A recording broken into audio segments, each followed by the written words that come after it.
사도신경으로 우리의 신앙 고백하며 새벽 예배 하나님께 올려드리겠습니다. 전능하사 천지를 만드신 하나님 아버지를 내가 믿사오며 그 외아들 우리 주 예수 그리스도를 믿사오니 이는 성령으로 잉태하사 동정녀 마리아에게 나시고 본디오 빌라도에게 고난을 받으사 십자가에 못 박혀 죽으시고 장사한 지 사흘 만에 죽은 자 가운데서 다시 살아나시며 하늘에 오르사 전능하신 하나님 우편에 앉아 계시다가 저리로서 산자와 죽은 자를 심판하러 오시리라. 성령을 믿사오며 거룩한 공예와 성도가 서로 교통하는 것과 죄를 사하여 주시는 것과 몸이 다시 사는 것과 영원히 사는 것을 믿사옵나이다. 아멘.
이 시간 우리에게 주시는 하나님 말씀은 로마서 1장 18절에서 25절까지의 말씀입니다.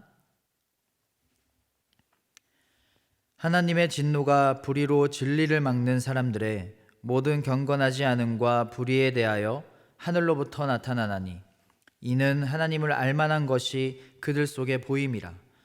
하나님께서 이를 그들에게 보이셨느니라. 창세로부터 그의 보이지 아니하는 것들 곧 그의 영원하신 능력과 신성이 그가 만드신 만물에 분명히 보여 알려졌나니 그러므로 그들이 핑계하지 못할지니라. 하나님을 알되 하나님을 영화롭게도 아니하며 감사하지도 아니하고 오히려 그 생각이 허망하여지며 미련한 마음이 어두워졌나니 스스로 지혜 있다 하나 어리석게 되어 썩어지지 아니하는 하나님의 영광을 썩어질 사람과 새와 짐승과 기어다니는 동물 모양의 우상으로 바꾸었느니라. 그러므로 하나님께서 그들을 마음의 정욕대로 더러움에 내버려 두사 그들의 몸을 서로 욕되게 하게 하셨으니 이는 그들이 하나님의 진리를 거짓 것으로 바꾸어 피조물을 조물줄보다 더 경배하고 섬김이라. 주는 곧 영원히 찬송할 이시로다. 아멘. 함께 기도하겠습니다. 우리와 멀어지지 않기 위해 죄를 향해 가는 우리를 붙잡기 위해 하늘의 영광을 버리고 낮은 땅으로 내려와 우리를 찾아오신 하나님, 그 사랑을 늘 기억하며 감사하게 하여 주시옵소서. 주님께서 우리를 찾아오신 것처럼 우리도 주님께 더욱 다가가게 하시고, 주님이 낮아지신 것처럼 우리도 낮은 삶을 살게 하여 주시옵소서. 그 삶이 주님이 가장 기뻐하시는 삶인 줄 믿습니다. 더 가지려 할 때 나누라고 하셨고, 더 올라서려 할 때 낮아지라고 하셨고, 경쟁하려 할 때 더 사랑하라고 말씀하신 예수님의 가르침이 우리의 삶 되길 원합니다. 더 갖고 더 오르고 더 이겨야 좋은 삶이라 인정받는 이 세상은 아직도 예수님의 가르침과 너무 멀리 있습니다. 하나님을 섬기는 우리가 먼저 예수님이 말씀하신 그 하나님 나라의 삶을 실천하고 보여주고 살게 하셔서 우리가 하나님 나라의 확장에 걸림돌이 되는 것이 아니라 우리를 통해 하나님 나라가 이루어지게 하여 주시옵소서. 주님께 귀한 예물을 드립니다. 기쁘게 받으시고 드린 자들과 드린 예물에 은혜를 주셔서 하나님의 아름다운 사랑이 전해지는데 크게 쓰임받게 하여 주시옵소서. 예수님의 이름으로 기도합니다. 아멘.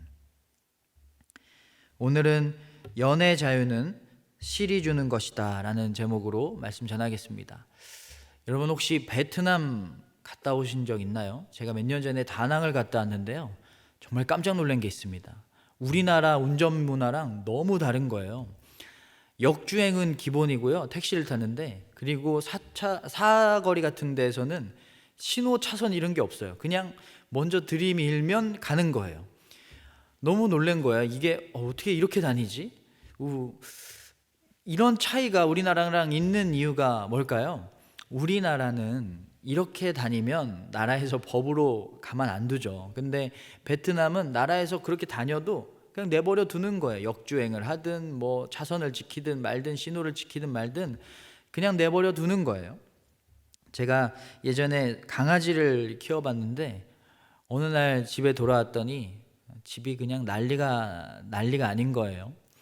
음식물 쓰레기 봉투 다 헤집어 놓고, 음식물 쓰레기들 다 여기저기 막 흩어져 놓고, 쓰레기통 넘어뜨려서 다 뒤져 놓고, 휴지 뭐 신문지 다 찢어 놓고, 정말 난리가 아닌 거예요. 아기들도 참 보면 예쁘고 너무 사랑스럽고 귀여운데 그냥 내버려 두면 다 넘어뜨리고 다 어지럽히고 바닥에 낙서하고 벽지에다 그림 그리고 막 그렇잖아요. 왜 이런 일이 일어날까요? 그냥 내버려 둬서 그래요. 통제를 하고 못하게 하고 규칙을 정해놔야 되는데 그냥 내버려 두니까 질서가 없어진 거죠. 찌개 끓이다가 내버려 두면 다 타버리죠. 못 먹어요. 엑셀을 밟은 채로 내버려 두면 교통사고가 날 수밖에 없습니다. 우리는 자유를 원합니다. 내 마음대로 하고 싶고 내 뜻대로 하고 싶고 통제받고 간섭받는 걸 너무 싫어해요. 당연한 거예요.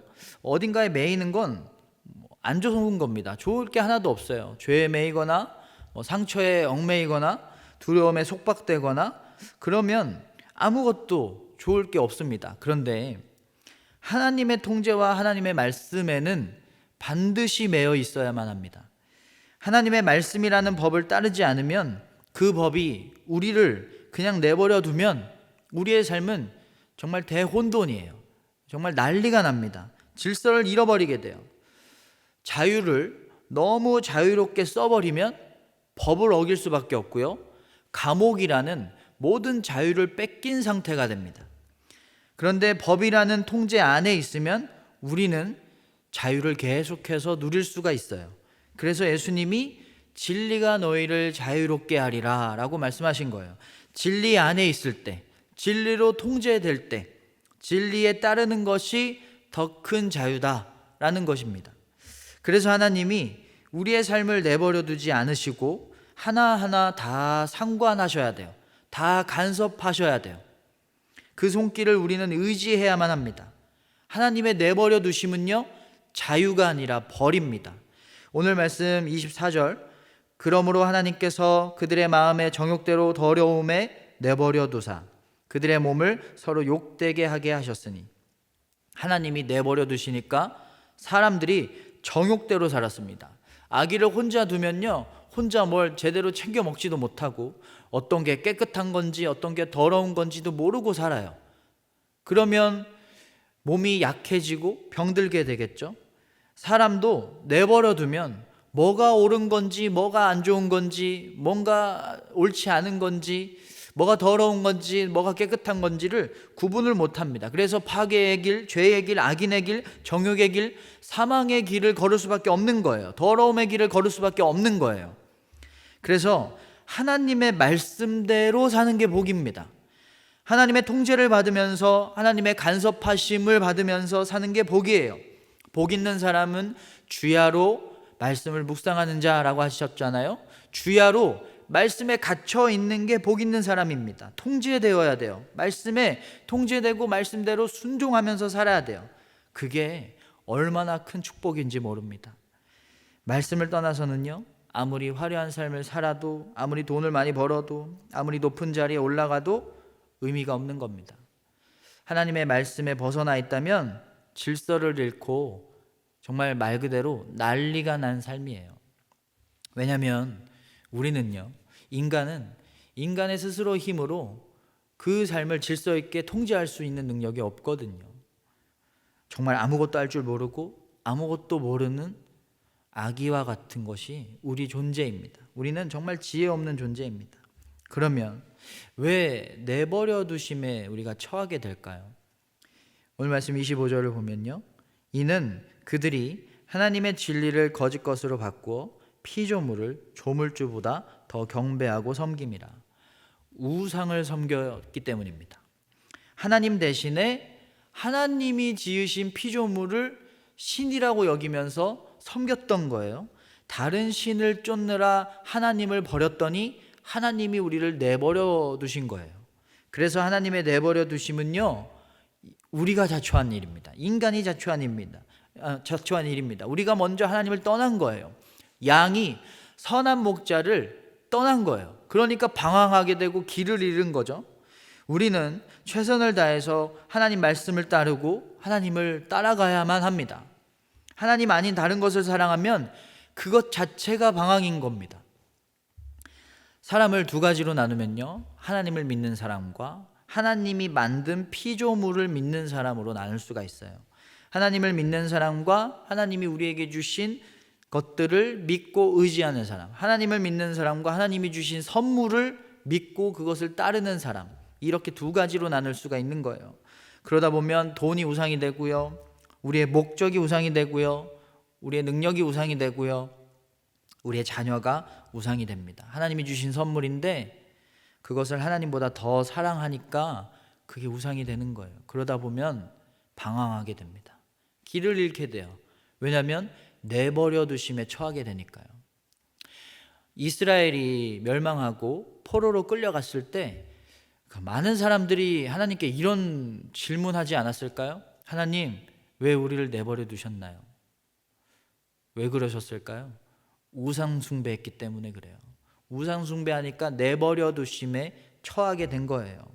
하나님이 지으신 피조물들을 믿었거든요.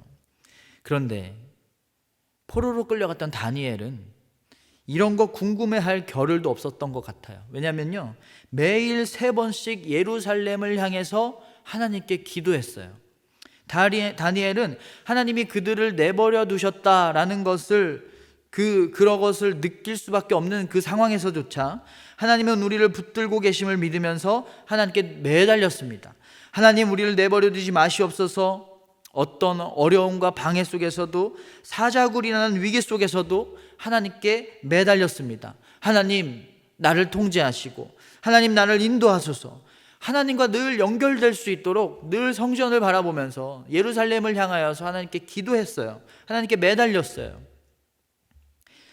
지금 우리는 코로나 때문에 어쩔 수 없이 교회와 몸이 떨어질 수밖에 없는 상황이에요. 하지만 어디에 있든 하나님과 멀어지지 않도록 노력해야 됩니다. 늘 예루살렘을 향해 기도했던 다니엘처럼 교회와는 멀어졌지만 늘 교회를 생각하고 교회에 헌신하고 교회를 통해서 더욱더 하나님을 알아갈 수 있도록 노력해야 됩니다. 더 예배를 사모해야 됩니다. 교회와의 몸의 멀어짐이 선한 목자와의 멀어짐으로 연결되면 안 돼요. 이럴 때일수록 더욱더 하나님과 연결되려고 노력하고 하나님을 의지하고 더욱더 하나님께 매여 있을 수 있도록 기도하면서 이 위기를 지나가야 하는 것입니다. 오늘 말씀 20절을 보면요, 창세로부터 그의 보이지 아니하는 것들 곧 그의 영원하신 능력과 신성이 그가 만드신 만물에 분명히 보여 알려졌나니 그러므로 그들이 핑계하지 못할지니라. 이 말씀이 어떤 거냐면 하나님의 능력과 신성이 모든 만물에 담겨 있다, 깃들여져 있다. 그래서 그것을 통해서, 이 만물을 통해서 하나님의 살아계심과 하나님의 존재하심과 하나님의 역사하심을 느낄 수 있게 하나님이 마련해 놓으셨다는 거예요.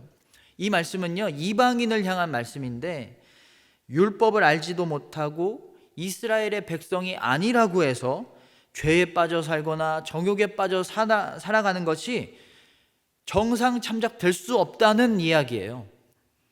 이스라엘 백성이 아니더라도 하나님은 이미 하나님을 알 수 있고 하나님을 경험할 수 있고 하나님을 느낄 수 있도록 모든 만물에 하나님의 능력과 하나님의 신성, 하나님의 흔적을 담아두셨다. 그것을 알았다면 우상 숭배하지 않고 하나님을 경배하고 하나님께 감사했을 것이다. 핑계댈 것이 없다 라는 말씀입니다.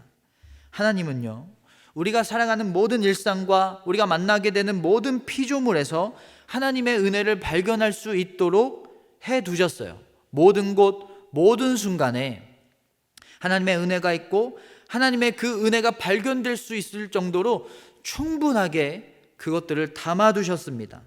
우리는 그걸 외면하면 안 됩니다. 핑계댈 수 없어요. 우리가 비록 교회나 예배에 몸이 떨어져 있을지라도, 우리가 비록 서로 떨어져 있을지라도 우리의 일상에는 이미 하나님이 담아놓으신, 하나님이 마련해 놓으신 그 은혜들이 충분하게 있기 때문에 하나님을 의지하고 하나님께 감사하고 하나님께 경배하고 하나님을 더욱더 사모하고 하나님께 더욱더 예배드릴 수 있도록 하나님과 더욱더 연결되어서 살아갈 수 있도록 노력해야만 하는 것입니다. 하나님이 만드신 피조물은요, 우리의 경배의 대상이 아니라 하나님을 경배하게 하는 은혜의 도구일 뿐입니다. 그것으로 하나님을 버리지 말고 더욱 하나님과 가깝게 지낼 수 있어야만 하는 것입니다. 실에게 자유를 부여하는 건 바람이 아니라 실이에요. 실이 끊어진 연은 자유가 아니에요. 바람에 휘둘리다가 결국은 추락하게 돼요. 하나님이 내버려 두시면요, 우리 손해입니다. 바람을 따라가면, 우상을 따라가면, 우상이 우리에게 자유를 준다고 착각하면 정욕의 길, 죄의 길로 추락하게 되는 것입니다. 우리는 하나님이 꼭 필요한 존재들입니다. 우리는 하나님 앞에 겸손하게 모든 것을 하나님 손에 맡겨드려야 제대로 살 수 있는 존재들이에요. 그렇게 사는 것이 그래서 가장 잘 사는 방법입니다. 그게 가장 잘하는 거예요. 그게 가장 최선의 일입니다. 오늘 하루도 주님과 모든 순간을 동행하면서 하나님의 섭리와 인도하심에 갇혀 살아가는 가장 자유로운 삶을 누리는 여러분 모두가 되시기를 주님의 이름으로 축원합니다. 주기도문 하겠습니다. 하늘에 계신 우리 아버지여, 이름이 거룩히 여김을 받으시오며 나라가 임하시오며 뜻이 하늘에서 이루어진 것 같이 땅에서도 이루어지이다. 오늘 우리에게 일용할 양식을 주시옵고 우리가 우리에게 죄 지은 자를 사하여 준 것 같이 우리 죄를 사하여 주시옵고 우리를 시험에 들게 하지 마시옵고 다만 악에서 구하시옵소서. 나라와 권세와 영광이 아버지께 영원히 있사옵나이다. 아멘.